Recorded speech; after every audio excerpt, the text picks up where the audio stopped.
নমস্কার বন্ধুরা, আজকে মিউচুয়াল ফান্ডের একটা নতুন কনসেপ্ট নিয়ে আলোচনা করব।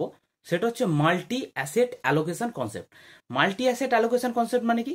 এখন হয়তো দেখতে পাচ্ছেন বা অনেক দিন ধরেও আছে যে বিভিন্ন রকমের ফান্ড হাউস, ধরুন ইউটিআই, এসবিআই বা রোব্যাকো কানাডা বা যে কোনো কিছু, ঠিক আছে, এই সব কোম্পানির দেখবেন একটা করে ফান্ড আছে, মাল্টি অ্যাসেট অ্যালোকেশন ফান্ড।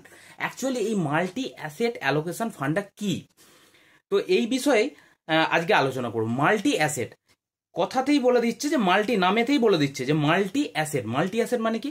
আমাদের যতগুলো অ্যাসেট ক্লাস আছে, ধরুন ইকুইটি আছে, কমোডিটি আছে, কমোডিটির মধ্যে গোল্ড আছে, সিলভার আছে, কপার আছে, রিয়েল এস্টেট আছে, বা বিভিন্ন রকম মাল্টি মাল্টি মানে বিভিন্ন রকম অ্যাসেট ক্লাস আছে।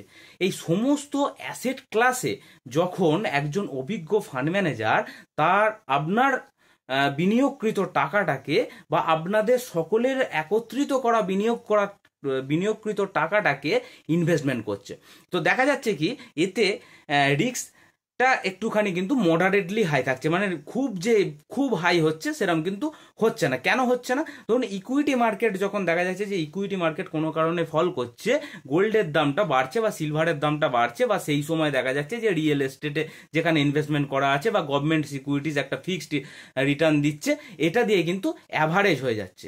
তাই যে সকল মানুষ যারা মনে করছেন যে খুব বেশি আমি রিস্ক নেব না, কিন্তু ব্যাংক পোস্ট অফিসের থেকে বেশি আমি ইন্টারেস্ট আর্ন করতে চাই বা আমার ফান্ডটাকে একটুখানি বড় করতে চাই, তারা কিন্তু এই ধরনের ফান্ডে কিন্তু ইনভেস্টমেন্ট অবশ্যই করতে পারেন।